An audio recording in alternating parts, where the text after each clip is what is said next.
Today on Notsam Wrestling, let's talk about what's really going on with Charlotte Flair. It looks like John Cena might be getting a little selfish with the Elimination Chamber. Cody Rhodes is starting to slowly shift. Drew McIntyre is bringing the dirt sheets to television. Solo Sikoa is back, and that's only the half of it. This is Notsam Wrestling. Welcome to Notsam Wrestling, and I want to thank everybody who has already checked out the interview that we posted across every audio platform on the podcast feed, as well as the Notsam Wrestling YouTube channel.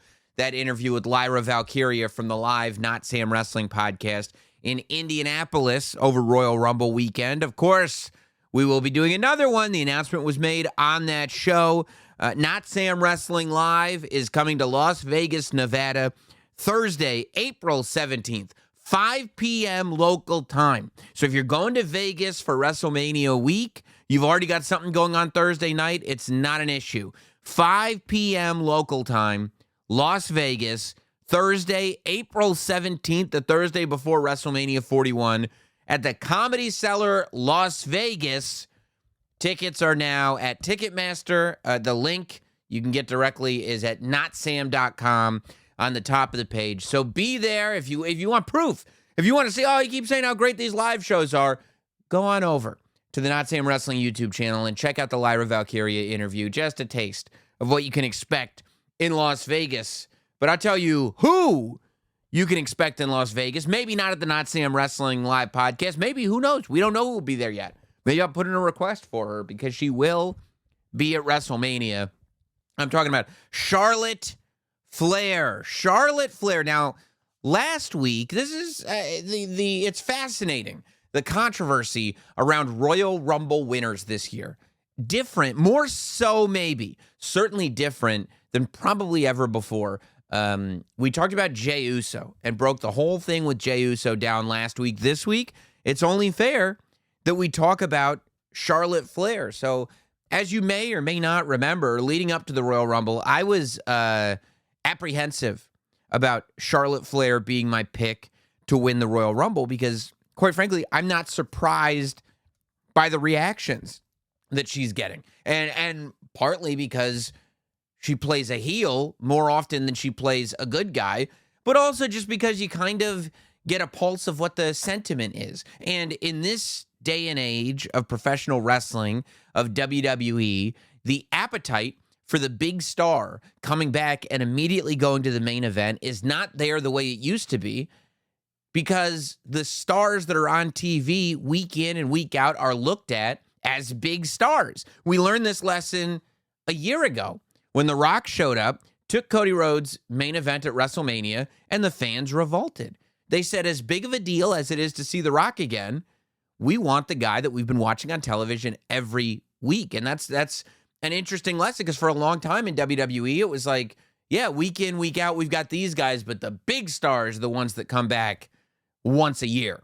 Not really the case anymore. And I know that Charlotte is not one of those in and out scenarios. Charlotte is somebody that's been gone for 14 months with an injury and then makes her grand return. But so much has happened in 14 months. And in that 14 months, there haven't been a lot of updates on Charlotte Flair until she was ready to come back and the announcements started to be made, the vignettes started to be played that Charlotte Flair was coming back. So what I thought was that she would not win the Royal Rumble and instead win the Elimination Chamber, because what you can do if you want fans to be on your side is to simply show them an unforgettable performance. Sometimes that's all it takes. I truly believe that Charlotte Flair is one of the greatest to ever do it. I am of the opinion that Charlotte Flair is greatness in that women's division. I am a huge Charlotte Flair fan. I think that Charlotte Flair doesn't get nearly enough credit for being the centerpiece in that era that brought WWE out of the Divas division and into the women's division as we know it now, the centerpiece of that four horsewomen, the centerpiece of what NXT can do in terms of bringing up a women's division and placing that onto the main roster. But all that said, I didn't think she'd get cheered at the Royal Rumble. So I said if she loses the Royal Rumble and then goes to the Elimination Chamber, and the Elimination Chamber is a match where you can really put on a performance. Remember the performance that Kofi Kingston put on at the Elimination Chamber the year that Kofi Mania ended up happening at WrestleMania. You've got the opportunity because you have that attention. You've got the one-on-one scenarios. You've got pinfall scenarios on all the participants. It's not just sort of the boom, boom, boom, move, move, move, somebody else is coming out. Move, move, move, somebody else is coming out style of the Royal Rumble. So I thought that putting Charlotte Flair in an Elimination Chamber match might remind people how good she is, but she ended up winning the Royal Rumble. Everything in turn, it's all hindsight, right? Hindsight is 2020. For instance, in hindsight, if you wanted people to remember Charlotte Flair, if you wanted people to be excited that she was coming back, if you wanted to kind of rekindle a feeling that maybe people once had about Charlotte Flair, all you have to do is look at one of the best returns ever, especially from an injury, which is Triple H. Just show Charlotte Flair conditioning. Show Charlotte Flair going back to the Performance Center. Show how nasty that injury was and show me everything that Charlotte Flair had to go through. Because on Monday Night Raw, when she comes out and she says, I was in hell. I was the lowest I've ever been. As a fan, you go, I didn't see it. I guess if you're telling me now that that's true, I believe you. But I didn't see that, right? I believe that happened, but I wasn't there for it. It wasn't shown to me. So I would just say, show it, and maybe you'll have that spirit. If that's what you want to do. See, I didn't think that that's what the intention was. When the vignette started airing, that the top woman was returning, and it was Charlotte Flair, and she's completely glamorous, and she's on private jets, and she's saying this lifestyle was provided to me because I'm the best person in this division. And in the last 14 months, all the fans of the WWE's women's division have fallen in love with different superstars. Rhea Ripley has become so popular. Tiffany Stratton has recently become so popular. All the Liv Morgan, everybody, right? And so for Charlotte to come in and now go, well, don't forget I'm the best. A lot of people are going to go, well, prove it against this new crop, prove it against this new division and what it looks like. So I had kind of assumed that it was going to be expected that Charlotte Flair would get booed, and we'll go from there, whatever this character is going to be. Charlotte Flair, and it's really interesting watching her over the course of that first week, because from Royal Rumble ending at SmackDown, you kind of saw this wave. And I think you started to see a response to what the audience was doing. On Monday night, when Charlotte Flair came out to cut her first promo since returning and winning the Royal Rumble, it almost seemed like, and I don't know if this was intentional or not, it could have been intentional, but it almost seemed like she was surprised that she was getting booed, that Cleveland was booing her. And even like going, okay, I knew I would get booed, but that line where she said, you know what? You can boo me all you want because I missed the cheers and I missed the boos because this thing was taken away from me. And it doesn't snap the people out of it. They just keep booing. And I think that that's because that idea of this being taken away from Charlotte, that was news to all of us when she said it. So if that was something that you wanted to be like, oh, hey, let's feel some sympathy for Charlotte, I don't know, let us know before that Charlotte was going through some real tumultuous times. Because last I saw her, she was on a private jet getting fed grapes or something. So at first, it looked like she was surprised. It looked like she was taken aback. It looked like she wasn't expecting the boos. And almost tried a couple of different things to get people on her side, to explain the journey that she had been on, and they booed. They booed anyway. And you're going, uh-oh. And then that sort of sentiment of, oh, Charlotte Flair shouldn't have won the Royal Rumble, Bob. And I'm sick of this conversation about who should or shouldn't win the Royal Rumble. I don't think that you can properly say who should or shouldn't have won the Royal Rumble until after WrestleMania. The Royal Rumble is not just a prize given to a specific superstar. The Royal Rumble is a device that takes a superstar from one spot and puts them in the main event of WrestleMania or the championship match at WrestleMania. So after WrestleMania, when the dust is settled, you can go, you know what? This person should have won the Royal Rumble and fought this person at WrestleMania, that person. But right after the Royal Rumble to be like, well, no, they shouldn't have won the Royal Rumble. Well, relax. Let's see where it's going first. Let's not just like jump to conclusions and go, oh, we need our rage bait. We need our rage bait and say this person should or shouldn't have done this. It's a story. We don't know where it's going yet. So Charlotte's getting booed, and which, by the way, is not a bad thing. The fact that Charlotte gets a reaction the minute she comes out. When her music plays, she gets a reaction. When her mouth opens, she gets a reaction. That's how you know that somebody's a star. That's how you know that somebody's a draw. That's how, the fact that people pay a lot of money to go to an arena to react to this person is what the name of the game is all about. It's just a matter of leaning in to however it is that fans are reacting. And either you've properly brought them in the direction where you intended for them to go, or they're going in a different direction and you go, oh, okay. Well, the fact that they're making this much noise when I come out, all I need to do is lean into the noise, which I think is what we'll end up seeing with Charlotte Flair.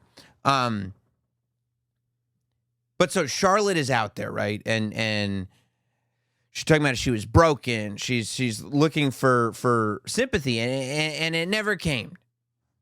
She started to lean into the booze. Charlotte, and it felt like once Charlotte was leaning into the booze, she was coming alive a little bit. You're like, there it is. When she started rhyming, you know what I mean? That the flair came out in her, for lack of a better term.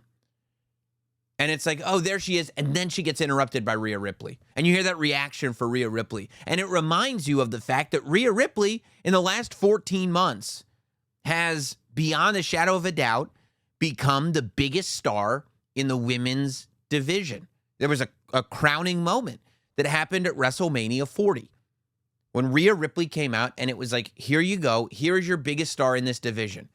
And what has happened since WrestleMania 40 is that star, in my opinion, has only grown. This Rhea Ripley is 1,000%, to use the term again, the centerpiece of modern day WWE women's division. That she is the one. So she comes out and the fans react as if she is. And you see Rhea Ripley and Charlotte. And I thought this interaction was actually good because what you have to do, whether you're going to go with Rhea Ripley and Charlotte Flair or not, if the journey is we're going to follow Charlotte Flair as she decides which champion it is she's going to pick at WrestleMania. To me, and I think to most people, the obvious match is Charlotte Flair versus Tiffany Stratton. And one of those reasons is we've seen Charlotte versus Rhea Ripley at 2 different WrestleManias. But I thought the interaction between Charlotte Flair and Rhea Ripley was great. And it was great enough that it gave you that little sort of, oh, I could see where this would be good. Not to say, okay, this is where they're going. Okay, I could see where this would be good for a couple of reasons. Number one, Rhea comes out, says she respects Charlotte. And this is, again, where Charlotte drifts away from being a good guy and is back to being a bad guy and is basically calling Rhea Ripley kid. All right, kid. And Rhea's saying, you know, this proves that you don't respect me. And Charlotte is not objecting to that statement. When Rhea says you don't respect me, Charlotte's not, let me correct you. She's not saying anything. But I think that back and forth and Rhea's insistence on being respected told you what this third chapter could be if it were to happen. When Rhea Ripley and Charlotte Flair had their match in 2020 at WrestleMania, and Charlotte had won the Royal Rumble and decided to fight for the NXT Championship, which, you know, was wonky. But the story was, okay, Rhea Ripley, everybody's saying this is the future. Wait till she gets to the main roster. This is the one. And it's like, okay, if you're really the future, what do you look like at WrestleMania against Charlotte Flair? And then 2 years later, 3 years later, actually, it was at 39. 3 years later, they meet again at WrestleMania. Only this time, it's a completely different story. This time, Rhea Ripley is a different entity. This time, Rhea Ripley is an established main roster, main event superstar. And this time, instead of Rhea Ripley versus Charlotte being this case of, hey, prove to me that you're the future, this time it was, prove to me that you're as good as me, right? If you think you're ready to be in the spot that I'm in, then you need to hang with me and not show me that you're the future. Show me that you're the present. Show me that you're ready now. WrestleMania 39, it was Rhea Ripley's job to show Charlotte Flair that she was as good as Charlotte Flair is. And she did. It was an awesome, some people say show-stealing WrestleMania 39 match. So if they were to meet again 2 years later at WrestleMania 41, what would the match be? Well, now we know. That match would be about Rhea Ripley establishing herself as the top woman in the division that is deserving of the respect of every female that walks in the door. In simpler terms, Rhea Charlotte 3 would be Rhea showcasing why not only is she as good, but she is better than Charlotte Flair. That's what the story of that match would be. Rhea, it's not about you being the future. It's not about you being a top dog. It's about you being the top dog. Now, you've proven you're the future. You've proven you're on my level. The last step is to prove that you're better than Charlotte Flair, which to me is intriguing. But all that said, it ended in an okay spot, but the beginning was like, what are we doing here with Charlotte Flair? Who is Charlotte Flair? And why, at some points, is she doing things that are very combative with the audience, and at other points, looking to kind of relate and be on the same page as the audience? She said she needs to find a champion who inspires her. That even though she doesn't have a title, the Charlotte Flair match at WrestleMania is the match. And she wants to be inspired by one of these champions to take them on. So she'll be visiting all of them. And we leave Raw, we go to NXT. And on NXT, Charlotte Flair interrupts Roxanne Perez, Julia, and Bayley, who are in the ring having a back and forth before Vengeance Day. And she's very much like respectful and almost a babyface. I mean, not almost, a babyface to the NXT audience and acknowledging this is where she came from. Acknowledging that she calls herself, mama's home, which is real close to mommy, but acknowledging that this is the grounds that she built. She is that first star of the women's division of NXT. She's the first sort of, this experiment not only worked, but went through the roof. And so she pays her respects to the NXT audience, to NXT as a brand, talks about it being the best women's division there is. She gives respect to Roxanne Perez, the amount of time that she spent in the Royal Rumble, the whole thing, puts Roxanne Perez over like $1 million. Tells Julia that she's the real deal, puts Julia over like $1 million.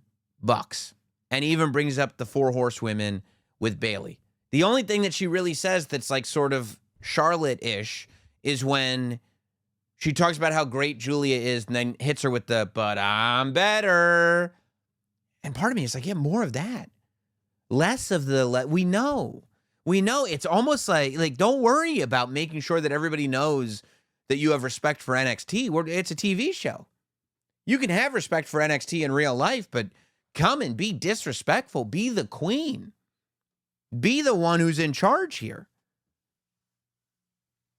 And she says she'll be watching. She's ready. She'll be watching. Then on Friday night, she shows up on SmackDown. And I feel like this is where she started to get more into dealing with what was going on, kind of, right? She goes, she talks about how the wrestling world is obsessed with her. And I love when she said this. She said the wrestling world is obsessed with her looks. The wrestling world is obsessed with what she says. The wrestling world is obsessed with what she does. I thought that it was like, okay, her championship, her last name, and it's all the criticisms that I've heard about Charlotte Flair are around that. Well, without her last name, who is she? Without the championships, who is she? Why is she? And it's like, yeah, Get in front of it. Acknowledge it. Talk about it. Grab a microphone and say, yeah, I see, hear, read all of it.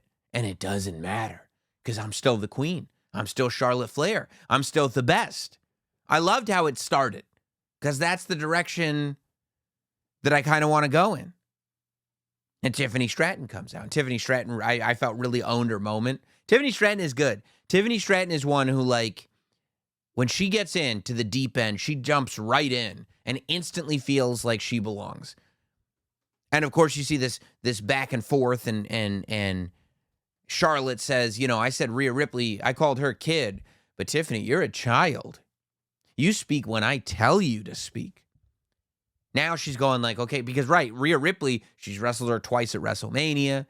She's, I mean, the top star in the women's division. Julia on NXT has all this international pedigree. But who is this Tiffany Stratton? Who's Tiffany Stratton? Who? Who is this guy? Who is Tiffany Stratton? And that's the attitude that Charlotte Flair has. And Tiffany Stratton says, no, I want you to pick me.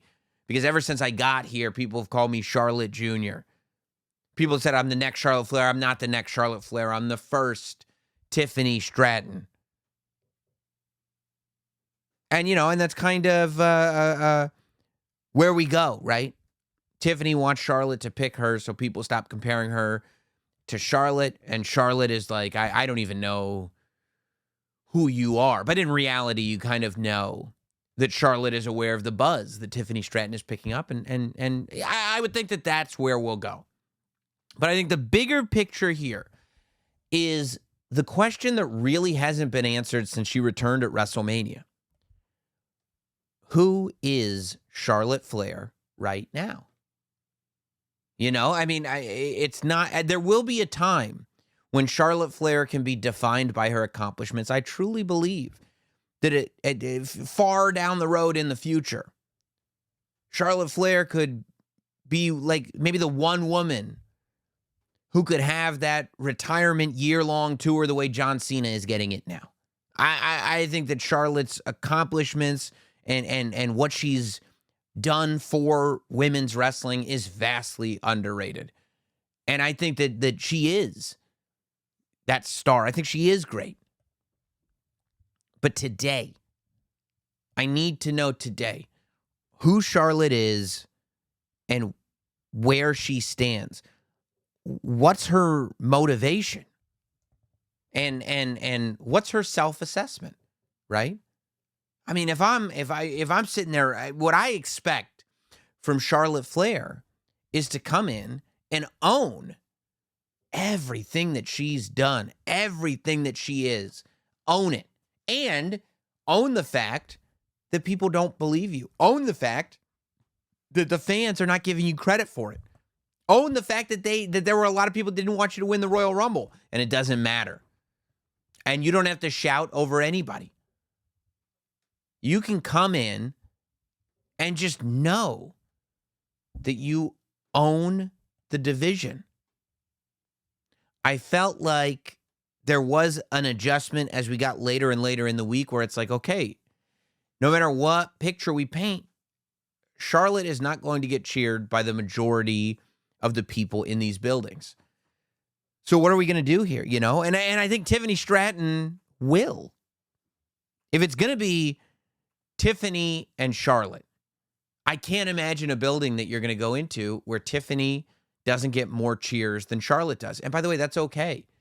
You can still build this into a super match. But I think I was kind of surprised after Tiffany won the women's championship, the women's world champ, or no, the WWE women's championship, that they just didn't go full force on Tiffany's a babyface now. Because clearly, I mean, they kind of had her doing heel stuff after she won the title, which to me, it's like, I mean, international markets, they're chanting Tiffy time. They've been doing it all year long. Everybody's been waiting for this. Nobody's going to boo that woman right now. It's not happening. So to me, it's almost like the story, the easiest story that I can think of to tell is do whatever you can do to convince people that Tiffany Stratton is holding the women's championship until WrestleMania, and she is simply holding it for Charlotte Flair. Start teasing rivalries for after WrestleMania that Charlotte Flair will be in as the women's champion. Do everything you can to convince as many people as possible that whether you like it or not, Charlotte Flair is going to win the WWE Women's Championship at WrestleMania. Make people rally behind Tiffany Stratton. All that energy that's going into booing Charlotte Flair, keep it up. Keep them booing Charlotte Flair. And have them take that same energy and cheer for whoever her opponent is. And then when you get to WrestleMania, Charlotte can lose. Make them think that Charlotte's going to win, and if she doesn't, people go nuts for it. And ultimately, Charlotte will probably get more respect for it. You know, I think that the problem is, to me, is just in that clarity. And I can't wait to see where it goes, because I think we will get that answer. When you ask, who is Charlotte Flair, I think that answer is coming. But I think we're waiting for it now. And I can't wait, because I think with the energy that is going in to Charlotte Flair and people's opinions about her, pro or negative, there's a hell of a story that is ready to be told going into WrestleMania. I just think you got to lean all the way in. And I'm here for it, man. I'm here for it. We're getting a lot of stories leading into WrestleMania. You know, I think that one could argue that John Cena is shifting a little bit. It feels like John Cena is getting a little selfish. John Cena showed up at wherever it was. I want to say Money in the Bank, to announce, whenever it was, that when he announced that he would be coming back in 2025 and that he'd be around for the whole year and that each show would be his last show. Each town that he went to would be the last time he went to that town. This will be it. We've seen him in his last Royal Rumble. At the beginning of March, we're going to see him in his last Elimination Chamber match. Come April 20th or 21st, it'll be his last WrestleMania. And John Cena, the way he's spoken about it, has spoken about it as if he's going to have a good time doing this. He's spoken about it like it's going to be a fun thing.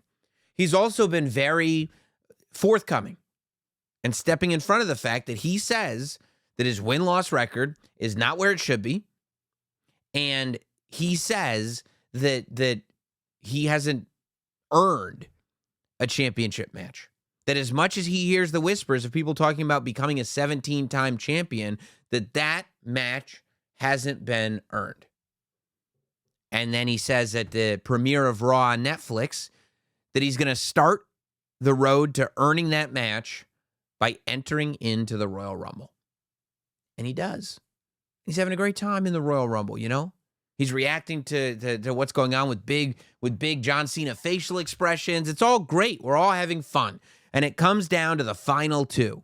And it's Jey Uso and it's John Cena. And they're both on the apron. And John Cena gets him up in that attitude adjustment. And Jey is able to skirt his way back into the ring and just shoves John Cena. And John Cena's feet hit the floor. And Jey Uso wins the Royal Rumble.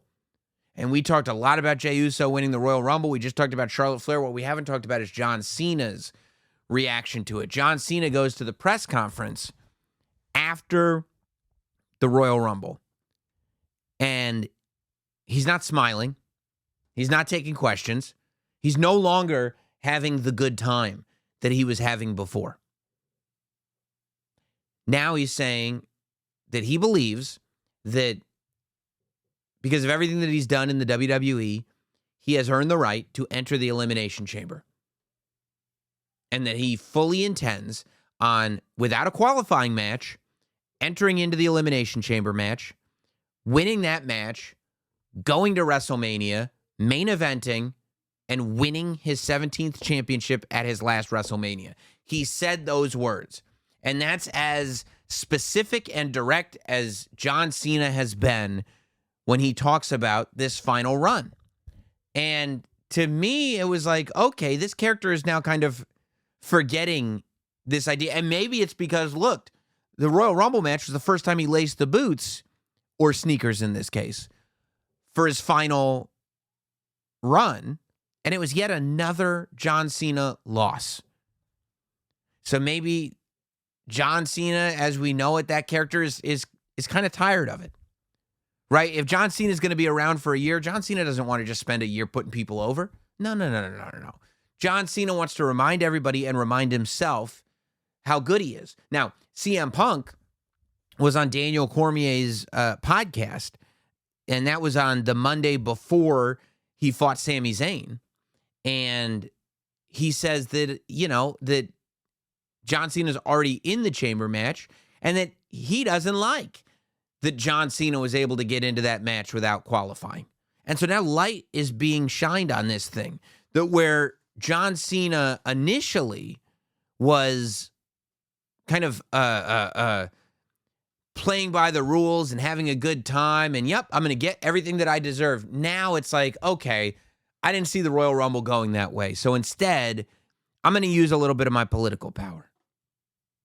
Instead, I'm going to remind everybody that I'm John Cena and I have the ability to make moves like this. We're talking about storyline, of course. We're talking about character, but what I'm talking about is a shift in the John Cena character, where it was almost like Jey Uso was that blow of reality, right? Reality came and hit him like a sledgehammer, and that sledgehammer was named Jey Uso. And John Cena goes, okay, enough of the fun, enough of the games. There are specific goals in mind. There are things that I want to do. It's easy to not declare your goals when you think you're going to accomplish them anyway. In real life, if you think you're going to do something like, I don't know, say win the Royal Rumble, you don't have to say in advance, my goal is to win the Royal Rumble, because you already think you're going to, except then when you don't, then everything changes. Then you no longer pretend like you're happy-go-lucky, because you're not happy-go-lucky anymore, because things aren't going to plan. I think that John Cena, as a character, that blow of reality, crushing feeling of understanding what was really going on, is not just about, oh, I thought I was going to win, but I didn't win. It was also like, hey, guess what? You're in shark-infested water, my friend. You are coming back onto the most loaded, hungry, competitive main roster that you've ever seen. And I know you came up with Randy Orton, you came up with Batista, but it's never been like this. And you need to prove that you still got it. Now, am I saying that this is going to make John Cena a villain? Is this going to make John Cena a heel? No. But I am very curious to see how this more selfish version of John Cena may end up interacting with Cody Rhodes. Ladies and gentlemen, forgive this brief interruption, but it is time to take your nutrition to the next level. Meet today's sponsor, Huel, spelled Huel, the global nutrition brand that is trusted by over 400 million people. Their Black Edition, ready to drink, is a complete meal in a bottle. It's high in protein, it's low in sugar, it is packed with all the nutrients your body needs to perform and feel its best. Look, I have no time to do anything. How do I get a fully nutritious meal with everything that I need packed into it? I grab a Huel and I go. If that's not enough, Huel comes in chocolate and vanilla, and it seriously tastes like a milkshake. That's how I can do it. With high-protein meals less than $5, it's a budget-friendly option to get excited about. Take the leap and join the community of Hueligans with this exclusive offer for new customers of 15% off plus a free gift with the code NOTSAM at Huel.com. That's 15% off plus a free gift for new customers with the code NOTSAM at Huel.com. Unlock a healthier, easy way to eat with Huel, nutritionally complete meals in minutes so you can focus on what really matters. Because I think that even though we're seeing a bit of a different side from John Cena with the way he enters the Elimination Chamber match, Cody Rhodes is really going through it right now. Cody Rhodes is just getting crushed by the reality of everything going on around him. I told you months ago that the story of Cody Rhodes, and this was back, I think we talked about this when we were seeing a lot of Cody Rhodes, Randy Orton, and Kevin Owens together as this group of friends. And I said then at some point, and this was probably because we kept seeing Randy Orton glancing at the championship, we see Kevin Owens do this or that, at some point, Cody Rhodes is going to be crushed by the fact that he thinks he has these great friends.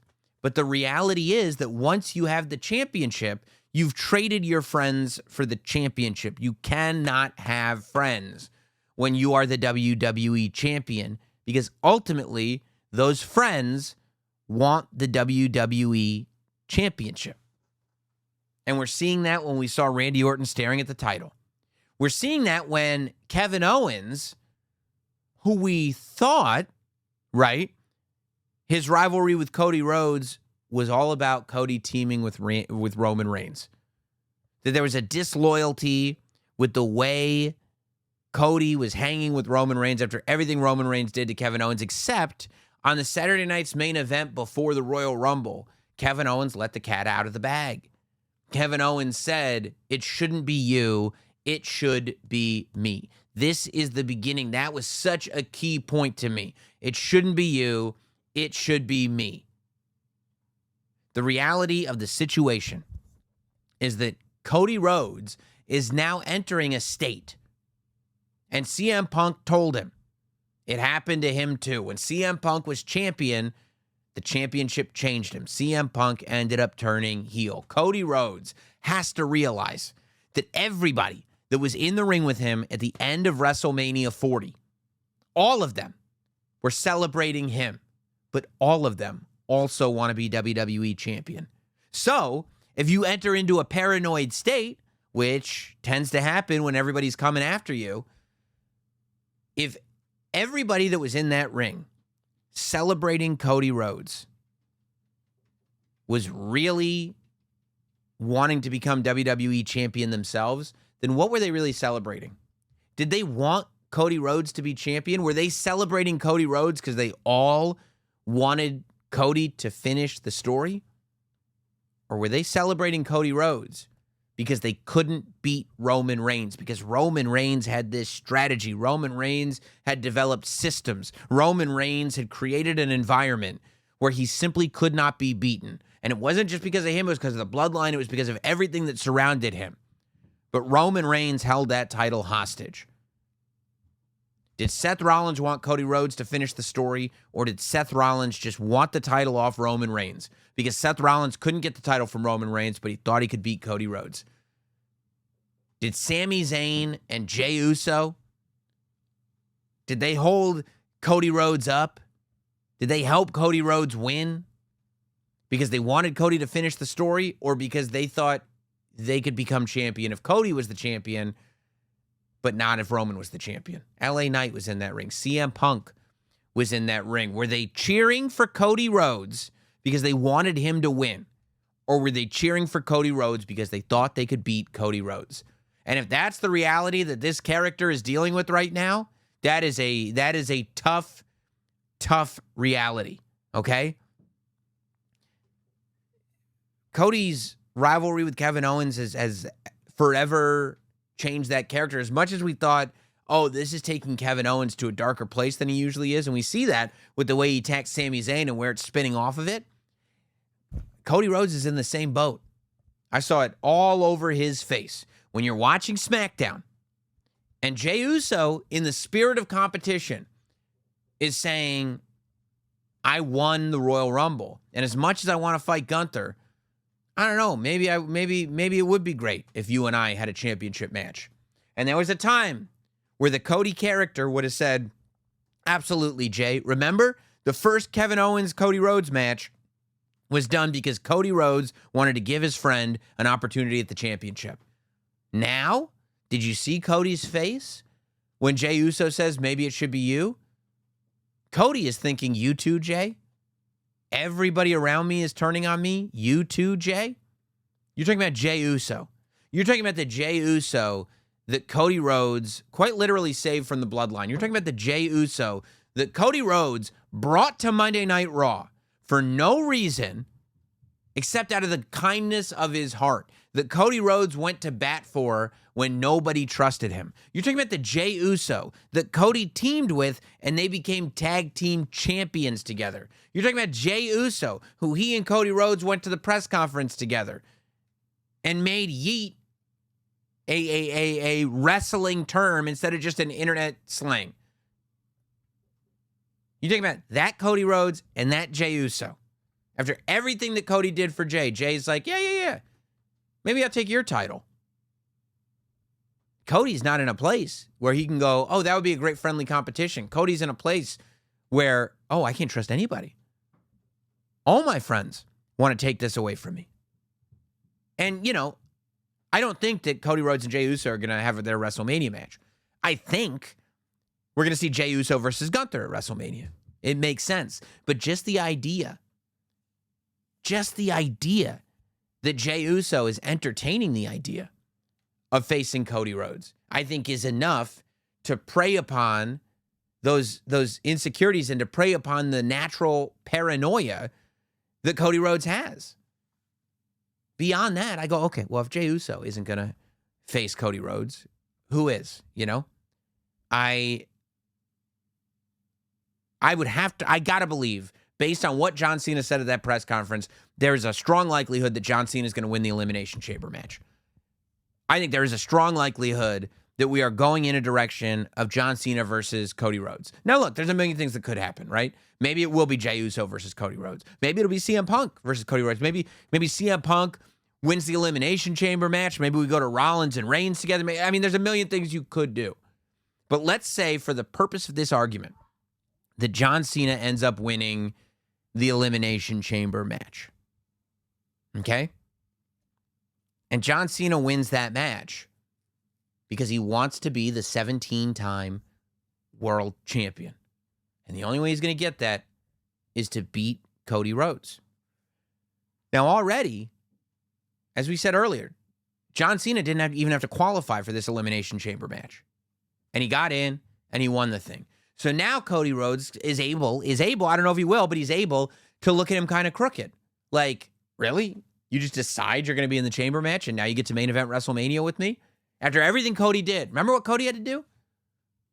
Cody had to do everything that he had to do outside of the WWE. Return.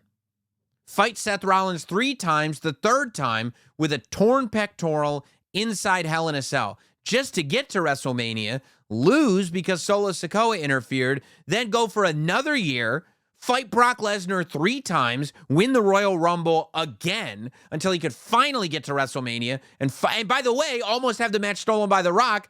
Then he can finally get to WrestleMania, finally get past The Rock, finally get past Roman Reigns, and become the WWE champion. And now John Cena comes back. He loses the Royal Rumble, decides he's going to be in the chamber, and now he gets to go to WrestleMania. And not only does he get to go to WrestleMania, but look, the fact is, there are a lot of fans, and you can let me know if you're one of them.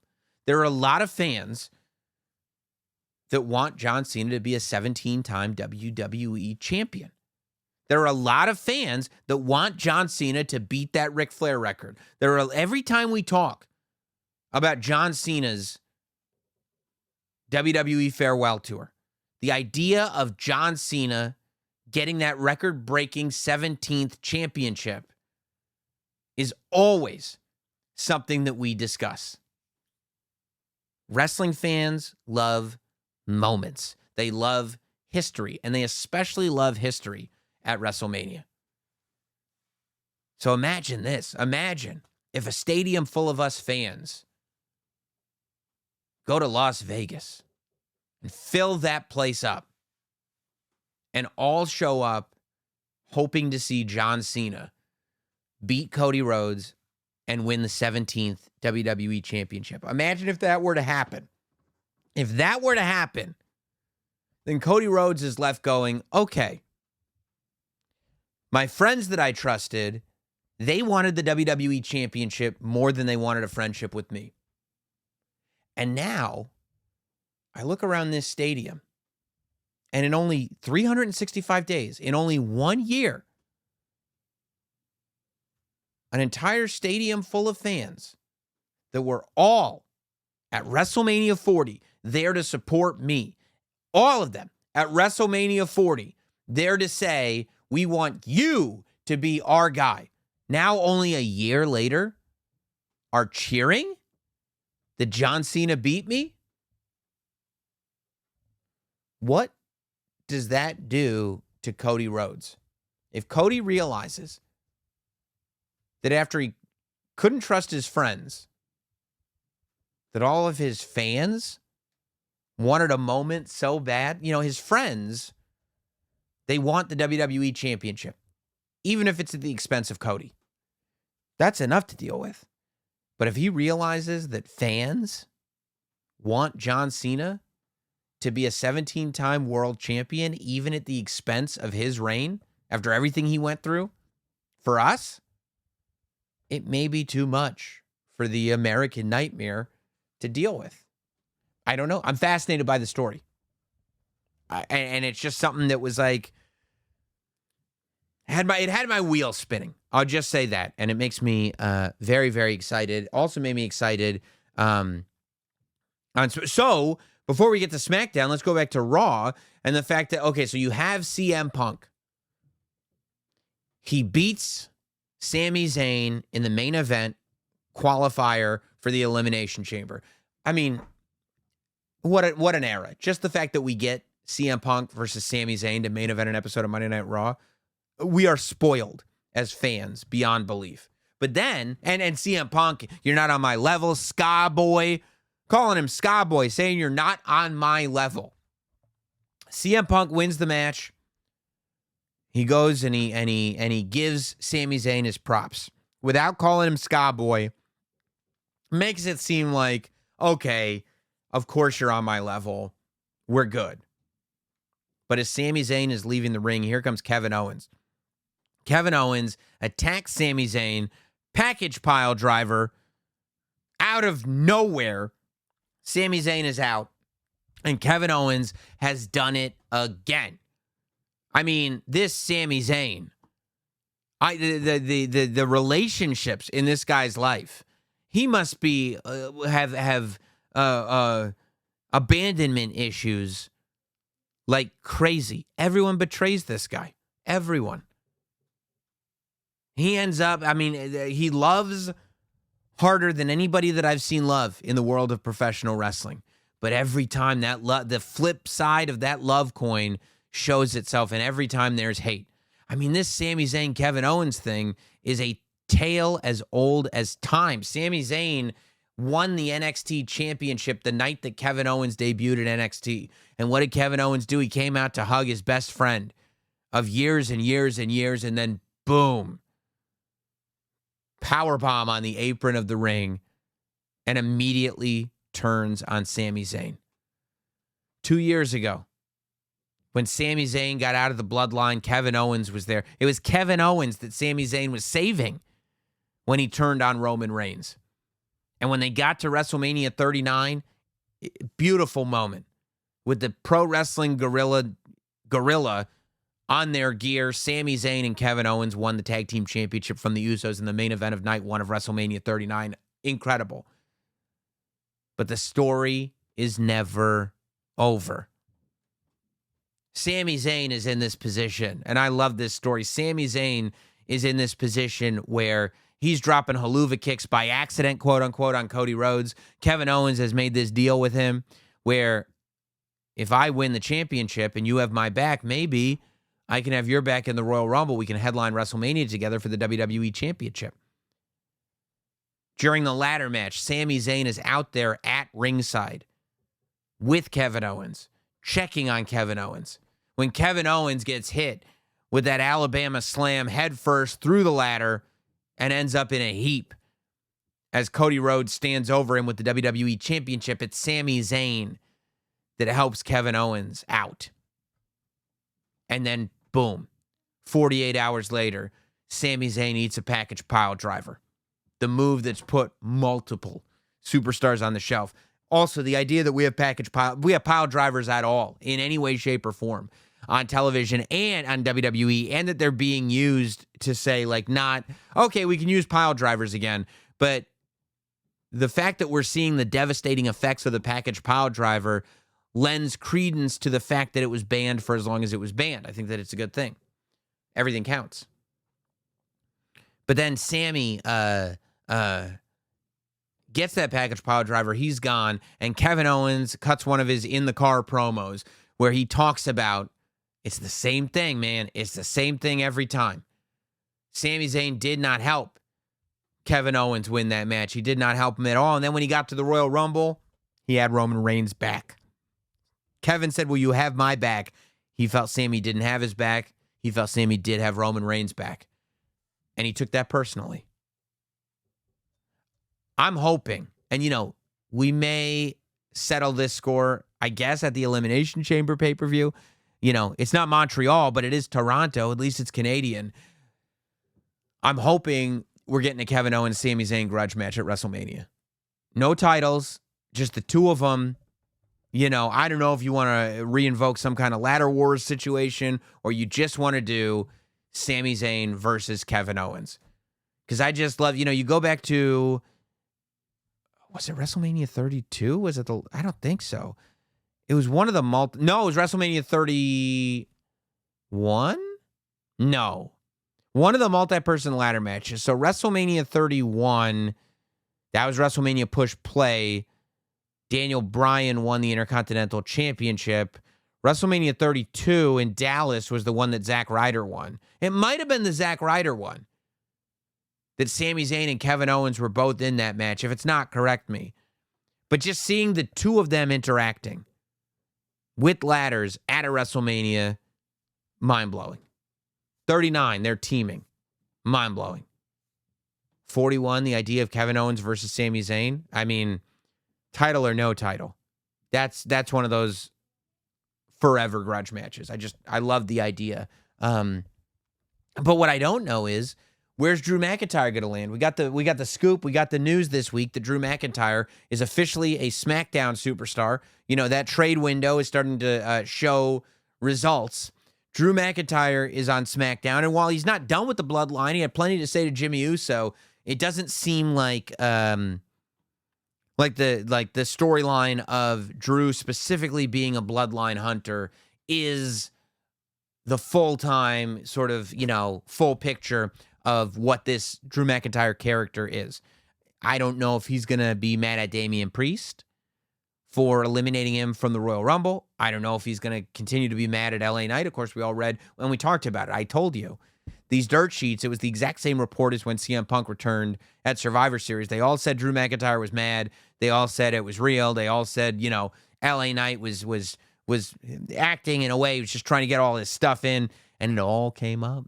It all came up on television, and whether it's television based in real events or whether it's, internet reports based on television events, we got there. He acknowledged all the reports of his anger, Drew McIntyre did. He said, they talking about how angry he gets. He's yelling, he's cursing. But geniusly, he blames it on the toxic work environment of Monday Night Raw. Of course, it's someone else's fault. He blames it on Adam Pearce and the toxic work environment that he was exposed to working on Monday Night Raw. And he said, that's all different now. This is a new Drew McIntyre. I'm not that guy anymore. I'm in a much better place right now. And then here comes LA Knight. And first, Jimmy and Drew are going back and forth. Drew McIntyre goes, Jay, I'm sorry, Jimmy. And it's just like, ooh, he went there.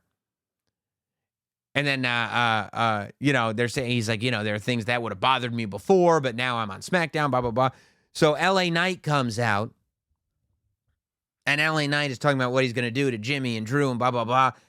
But then he says the term. He goes, sorry if this took too long, but I had to get my stuff in. And you're just like, oh, come on. We're dog whistling here. Everything counts. We're bringing up internet reports now, the gossip mongers. Look, the one thing that Drew McIntyre said was that he was going after Cody Rhodes. And then he said, but not necessarily Cody Rhodes so much as what Cody has, that he's going after the WWE Championship. And A moment ago, I laid out a scenario where John Cena could end up going to WrestleMania and getting his 17th WWE Championship.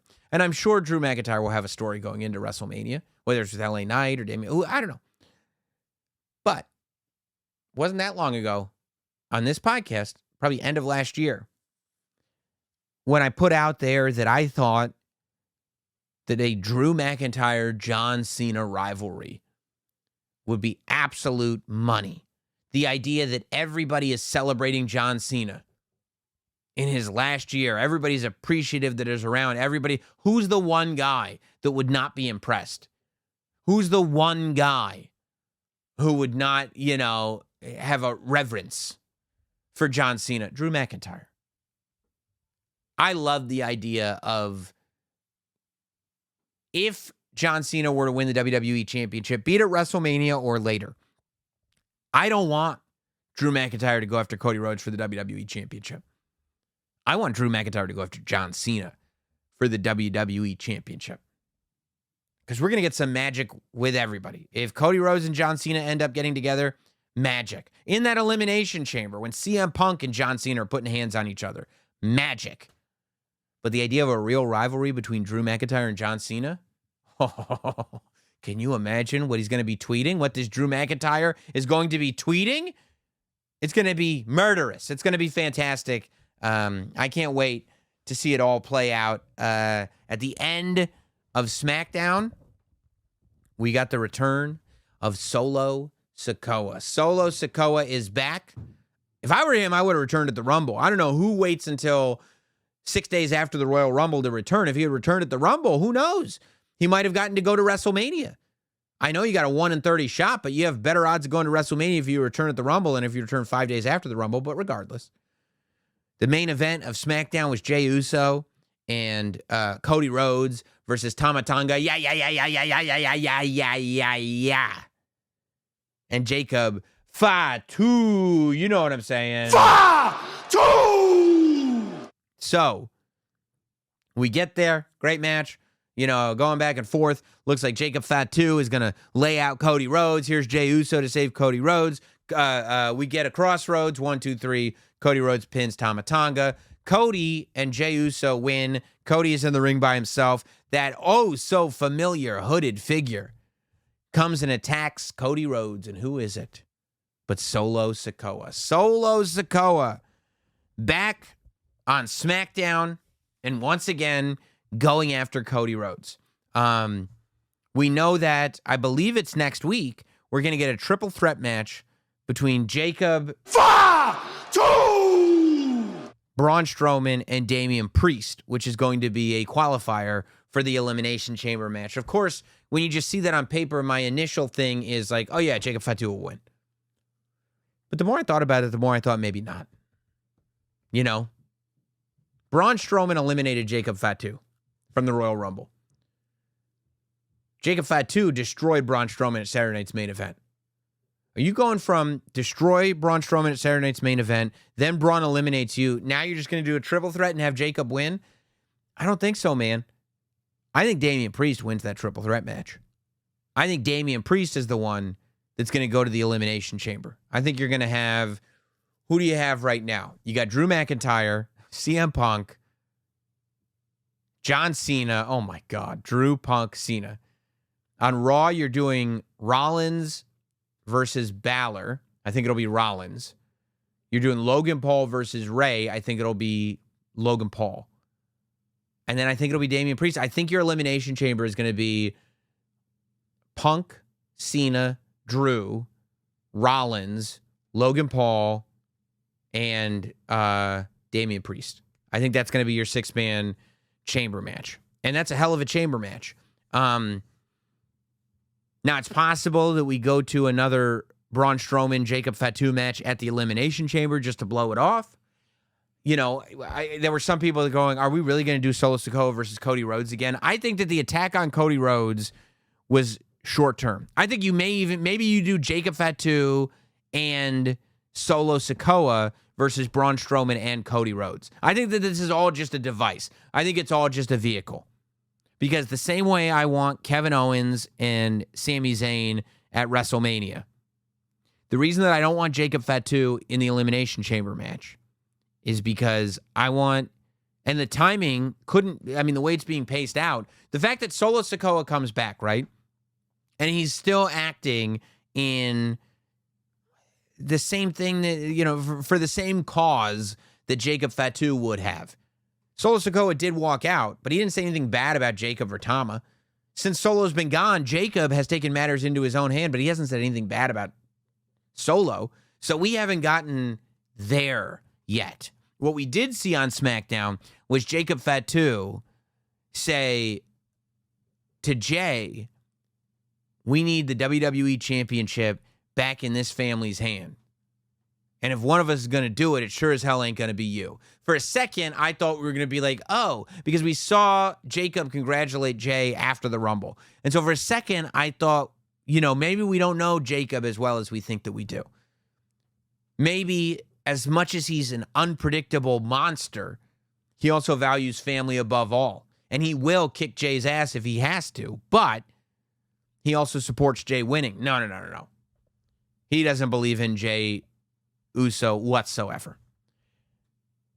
Maybe we'll get the same thing with Solo.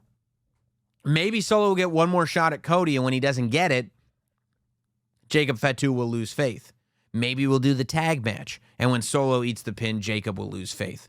Maybe we won't even get that far before Jacob tells Solo the same thing that Jacob told Jey Uso. But either way, I think that we are headed for a collision, and that's the collision that I want to see. I'm hoping this all leads to Jacob Fatu versus Solo Sikoa at WrestleMania. Because I love the idea of Roman Reigns being a position of prominence. I love the idea of Jey Uso getting that moment in the championship match with Gunther at WrestleMania. But under all of that, under everything, Jey Uso is here. Jacob Fatu is here. And he means business. So that's where I hope all of that is going. We saw some interesting stuff on SmackDown before we get into the emails. Of course, we saw the Wyatt 6 glitches during Alexa Bliss's match with Candice LeRae. Alexa Bliss qualifying for the Elimination Chamber. We know the Wyatt 6 are on SmackDown. Apparently, Alexa Bliss is now a SmackDown superstar as well. So we'll see if we're getting right to that. And if we are, does Alexa Bliss become that de facto leader of the Wyatt 6? We also, unfortunately, as SmackDown was on, started hearing reports of talent cuts that came to the WWE this week. I don't know if this is, because sometimes now they just let contracts expire. So I don't know if this is contracts expiring or releases. For all intents and purposes, to us, it doesn't matter. They're not going to be on TV anymore. But it was Giovanni Vinci, which I thought was a weird one only because I would love to know the story of, like, he came back for like 2 weeks and then he was gone again. So that was weird. Unfortunately, the Good Brothers, we all love the Good Brothers, Carl Anderson and Luke Gallows. I actually think Carl Anderson and Luke Gallows would do well in AEW. I think, I don't know whether they did something with or against the Young Bucks. Just the expansion of the Elite and the Bullet Club and the history of all that coming together. I think the Good Brothers in AEW would be good. Sonya Deville was a surprise to me because we just saw her in the Royal Rumble. And I remember seeing her come out in the Royal Rumble and being like, oh, great. We're getting to see Sonya in the ring again. We don't get to see her in the ring enough because she's kind of the mouthpiece for the Prime Fusion Collective. But I think that's what it's called. But yeah, so that was one of the more surprising ones. That Sonya Deville apparently was released. Also reported Blair Davenport, which is another one who it feels like, we saw her in the ring a few times on SmackDown, but never anything creatively hugely substantial. Isla Dawn, who I kind of thought that her and Alba Fire were doing pretty well as a tag team, but I don't know. Cedric Alexander, who's another one that a lot of people are going like AEW, Hurt Syndicate. That would probably make sense. Paul Ellering and the Authors of Pain, which in a way I was surprised by because Karrion Kross is still a regular part of Monday Night Raw, but also the more you watch Raw, the more you're like, oh, I haven't seen them with Karrion Kross in weeks and weeks and weeks. Like all year, Karrion Kross has kind of just been rolling with Scarlett. So maybe they were just like, yeah, we're just going to do Karrion Kross, not the Final Testament, and that's that. And then, of course, from Chase U, Duke Hudson, we found out earlier in the week, was getting released, which is always a bummer because when you see people in NXT, you start thinking about, like, oh, how will they fit in?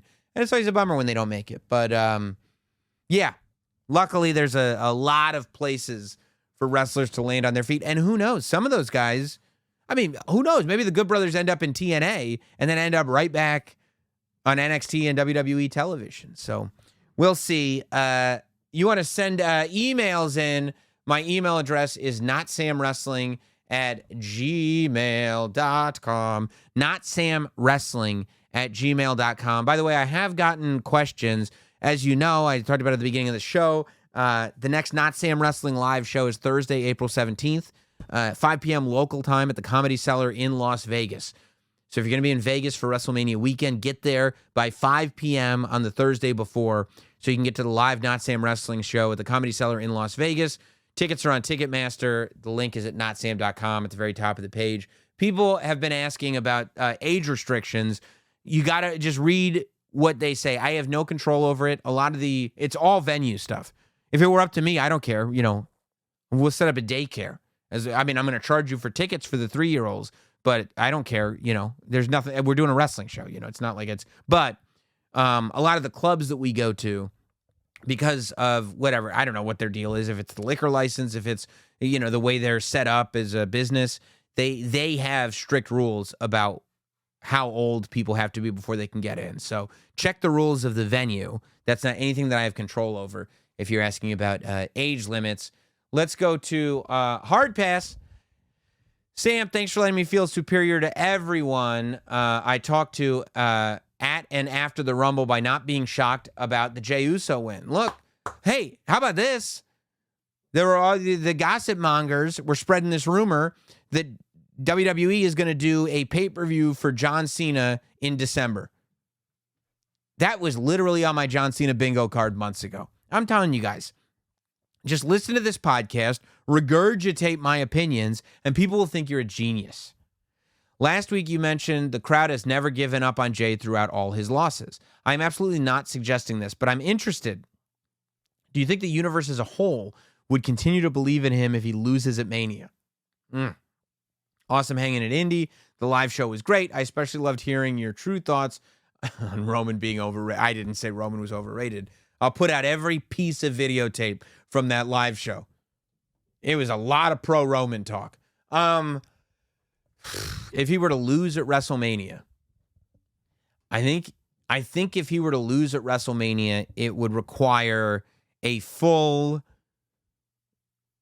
storyline about Jey rebuilding. It would almost be like if Jey Uso were to lose at WrestleMania, I would, you know, it would be cool if Jey Uso lost at WrestleMania.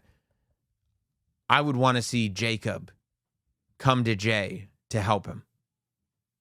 And Jey fall for the same tricks that he fell for with Roman because he's vulnerable, because he lost, except now under Jacob Fatu. And Jacob Fatu is now kind of manipulating Jey Uso.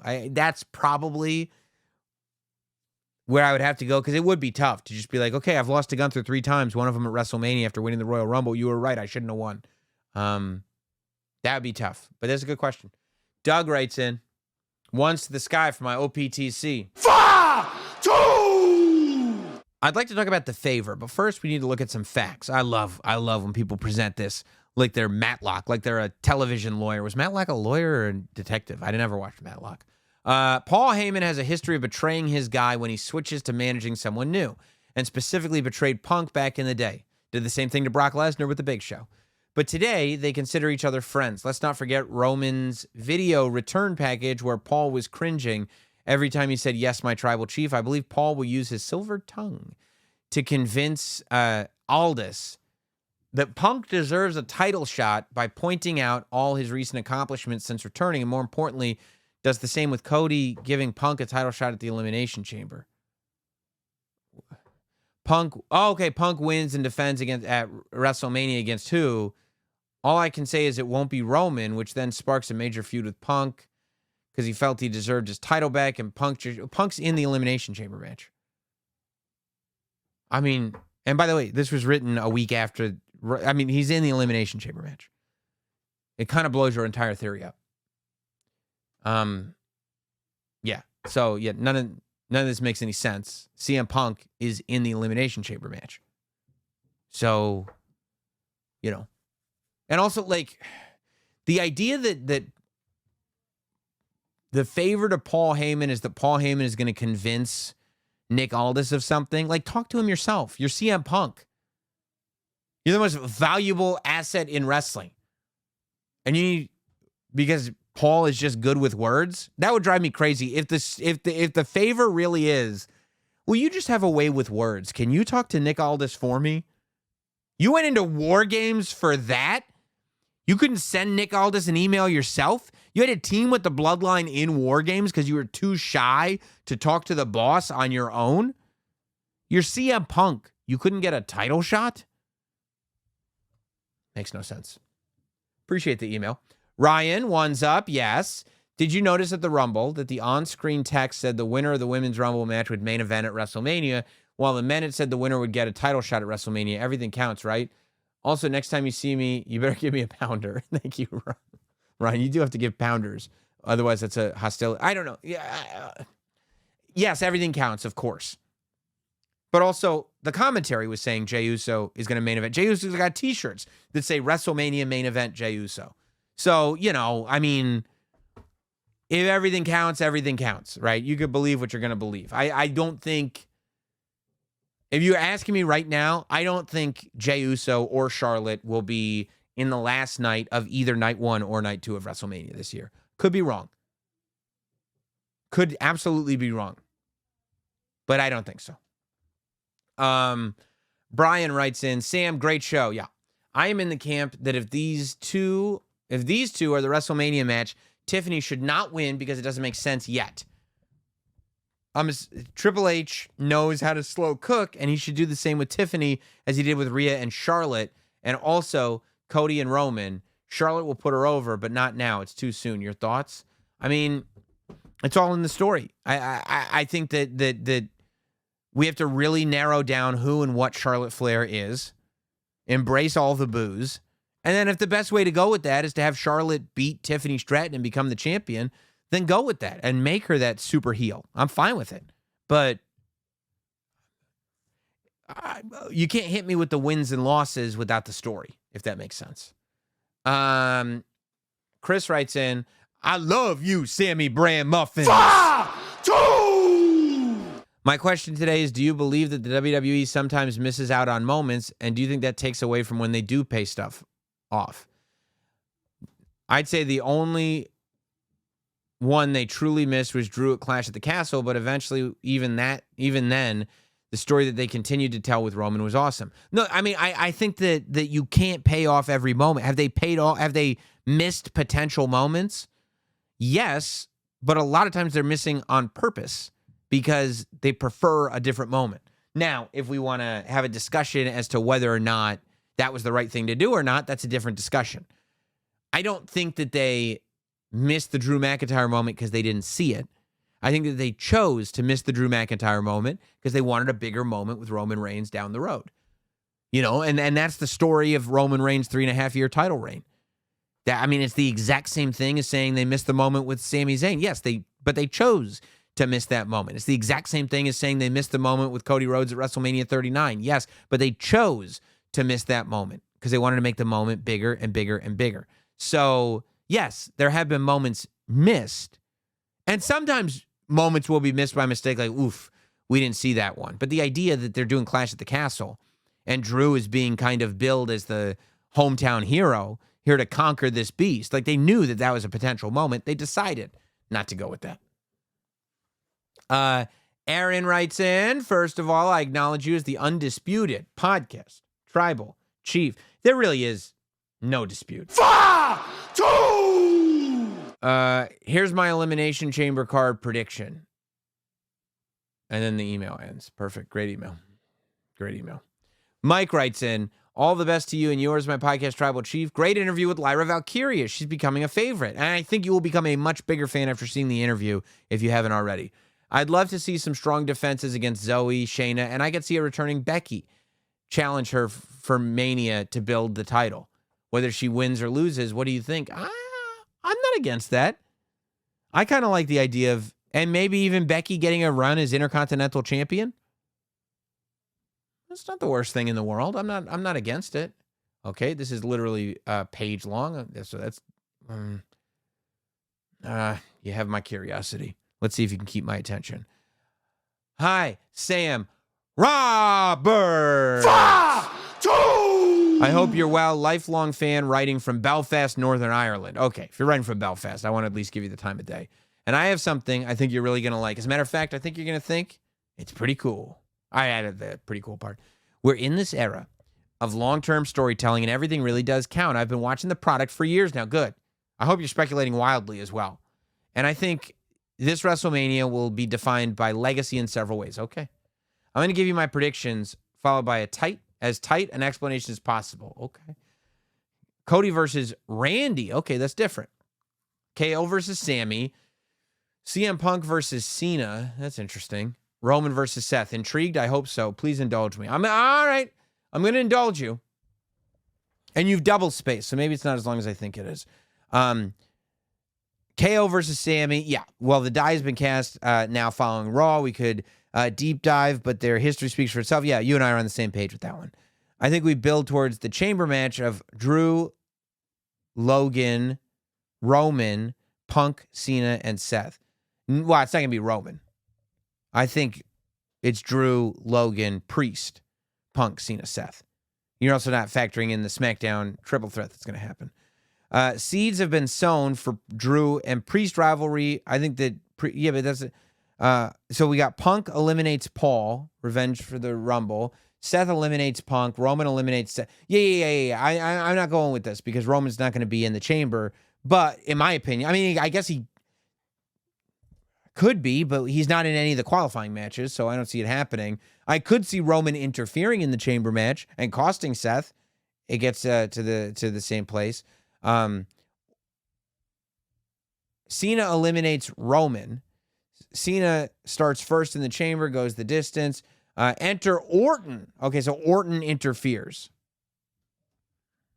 All right. Now, you know what? I'm going to move on, bud, because too much of the first part I'm not sold on. So, I mean, the second part won't matter after that. But I respect the email.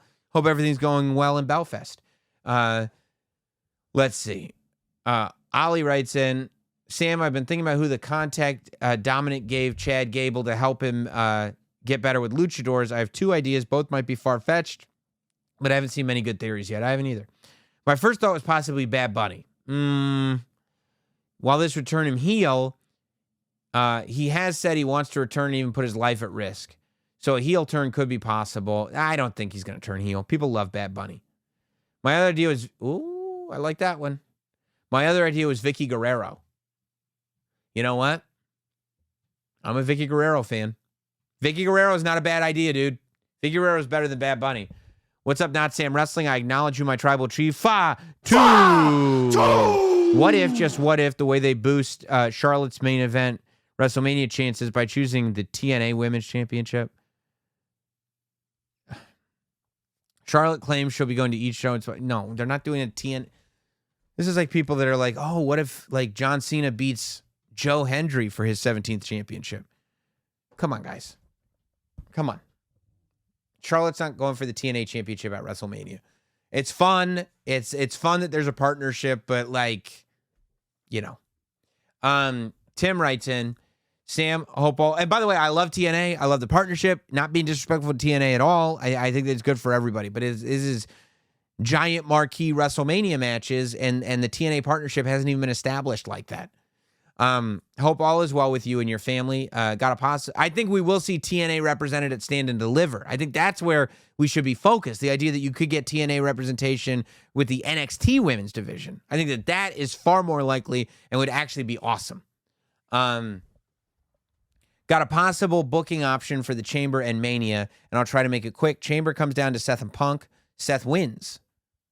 Roman comes back the next Raw or SmackDown, says that had Seth not injured him, he would have won the Chamber. So he gets himself in the title match with Cody.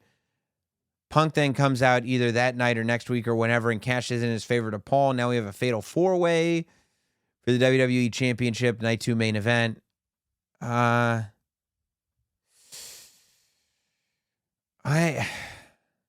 It just feels like Roman just getting thrust into it feels very heel Roman, feels very bloodline Roman, that you just be like, no, I'm back down, so I get to be in the championship match. And they're like, okay, that doesn't work for me. It's not bad. Like, it makes sense. It's just like the idea of Roman being like, oh, I was injured, but now I'm better, so I would have won. And then what? Like, Adam Pearce goes, oh, good point, Roman. All right, you're in the match.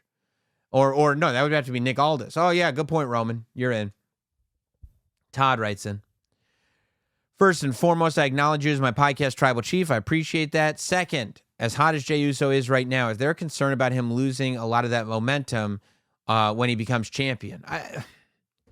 I mean, could be. Like, it's like, we're not going to cash in on the momentum because he might lose it after we cash it in. Well, if you don't cash it in, he's going to lose the momentum anyway. So, like, you know, the idea that, well, he's got all this momentum, but it might not end up well, so let's just not do it. It's not, you can't operate from that perspective. When do you think, when you think of the heavyweight champion, you think of guys who carry themselves like a Roman Reigns, a Cody Rhodes, a Gunther, a Drew McIntyre, and Jey doesn't carry himself that way. Does that concern WWE that fans may not buy him in that role? First of all, clearly not. He's in the match. Like, I can't tell you whether WWE is concerned or not, but it doesn't strike me that they'd be concerned if that was going to be the match. And second of all, like, everybody loves Jey Uso. They love when he wins matches. They loved when he was Intercontinental Champion. They get mad when he loses matches. They wanted him to win at Saturday night's main event. It's not rocket science.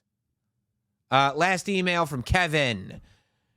Hi, Sam. I'm speculating wildly. It's looking like a triple threat between Reigns, Punk, and Rollins is planned for WrestleMania. I'd be down with that. If this is the route they go, do you think Punk's favor will be Paul Heyman to corner him instead of Reigns at that triple threat? Let me know your thoughts.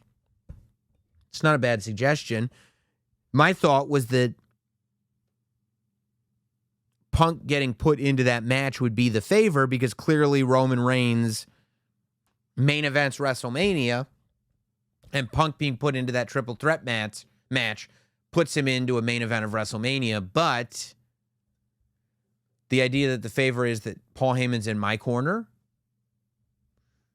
I don't mind it. I think that you and I could have a conversation. I would have a conversation with you about that. There's something there, and I like it. I like it. I also like you guys. Glad you're hanging out. Don't forget to subscribe. Subscribe to the YouTube channel. Subscribe to all audio platforms where you get podcasts. Grab Notsam Wrestling everywhere that you can get it. We're having a great time. Like I said, we're cooking. Keep your eyes peeled for everything we got coming because it's a lot. It's going to be a fun season. We'll see you soon. Have a good one, everybody.